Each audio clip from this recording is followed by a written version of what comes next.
നമസ്കാരം. Raf talks ഫുട്ബോളിലേക്ക് ഏവർക്കും സ്വാഗതം. സാധ്യമായ നേട്ടങ്ങളെല്ലാം തൻ്റെ കരിയറിൽ സ്വന്തമാക്കിയിട്ടുള്ള താരമാണ് ലയണൽ മെസ്സി. ക്ലബ്ബ് തലത്തിൽ എല്ലാം സ്വന്തമാക്കിയപ്പോഴും മെസ്സിക്ക് വിമർശനങ്ങൾ ഏൽക്കേണ്ടി വന്നത് ഇൻ്റർനാഷണൽ ട്രോഫി ഇല്ല എന്നതിൻ്റെ പേരിലായിരുന്നു. പക്ഷേ ഇപ്പോൾ മെസ്സിയുടെ ഷെൽഫിൽ ഒരു വേൾഡ് കപ്പും 2 കോപ്പ അമേരിക്കയും ഉണ്ട്. മാത്രമല്ല വേൾഡ് കപ്പിലെ ഗോൾഡൻ ബോൾ 2 തവണ നേടിയ താരമാണ് മെസ്സി. 8 ബാലൻഡിയോർ പുരസ്കാരങ്ങൾ നേടിയ താരം അത് മെസ്സി മാത്രമാണ്. മറ്റാർക്കും ഇതിൻ്റെ അരികിലേക്ക് പോലും എത്താൻ കഴിഞ്ഞിട്ടില്ല എന്നുള്ളതാണ് വസ്തുത. ഇതിനൊക്കെ പുറമെ ഫുട്ബോൾ ലോകത്ത് ഏറ്റവും കൂടുതൽ കിരീടങ്ങൾ ഉള്ള താരം, ആ റെക്കോർഡും മെസ്സിയുടെ പേരിലാണ്. ഇങ്ങനെ അത്ഭുതകരമായ നേട്ടങ്ങൾ കരസ്ഥമാക്കിയിട്ടുള്ള മെസ്സിയെക്കുറിച്ച് ബ്രസീലിയൻ ഇതിഹാസമായ റൊണാൾഡോ നസാരിയോ ചില കാര്യങ്ങൾ പറഞ്ഞിട്ടുണ്ട്. അദ്ദേഹത്തിൻ്റെ വാക്കുകൾ നമുക്കൊന്ന് പരിശോധിക്കാം. ഫുട്ബോളിലെ ഏറ്റവും ബുദ്ധിമുട്ടേറിയ കാര്യം എന്നുള്ളത് വേൾഡ് കപ്പും ബാലൻഡിയോറും ഒരുമിച്ച് സ്വന്തമാക്കുക എന്നുള്ളതാണ്. നിങ്ങൾക്ക് മികച്ച ഫുട്ബോൾ കളിക്കാം, പക്ഷേ ഇത് രണ്ടും സ്വന്തമാക്കുക എന്നുള്ളത് വളരെ പ്രയാസമേറിയ ഒരു കാര്യമാണ്.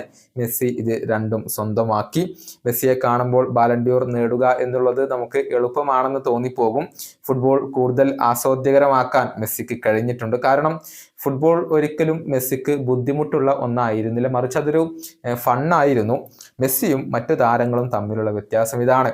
മെസ്സി തകർത്ത റെക്കോർഡുകളുടെ കാര്യത്തിലും അദ്ദേഹം നേടിയ കിരീടങ്ങളുടെ കാര്യത്തിലും അടുത്ത ജനറേഷന് അദ്ദേഹം യഥാർത്ഥത്തിൽ ഒരു ബുദ്ധിമുട്ടുണ്ടാക്കുകയാണ് ചെയ്തിട്ടുള്ളത്, പ്രത്യേകിച്ച് ബാലൻഡിയോറിൻ്റെ കാര്യത്തിൽ. കാരണം ഭാവിയിൽ അസാധ്യമായ ഒരു ടാസ്ക്കാണ് അടുത്ത ജനറേഷന് ലയണൽ മെസ്സി മുന്നിലേക്ക് വെച്ച് നീട്ടിയിട്ടുള്ളത്.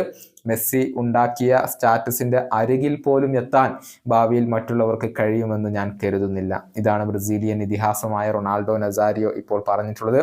മെസ്സിക്ക് ശേഷം ഏറ്റവും കൂടുതൽ ബാലൻഡിയോർ പുരസ്കാരങ്ങൾ നേടിയ താരം അത് ക്രിസ്ത്യാനോ റൊണാൾഡോയാണ്.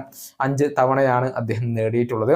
മെസ്സിയുടെ 8 ബാലൻഡിയോർ പുരസ്കാരങ്ങൾ എന്ന റെക്കോർഡ് സമീപകാലത്തൊന്നും തകരാൻ സാധ്യതയില്ല എന്ന് തന്നെ പറയേണ്ടി വരും. കാരണം അത്രയും സ്ഥിരതയോടുകൂടി കളിച്ചാൽ മാത്രമാണ് അതിൻ്റെ അരികിലേക്ക് പോലും എത്താൻ സാധിക്കുകയുള്ളൂ.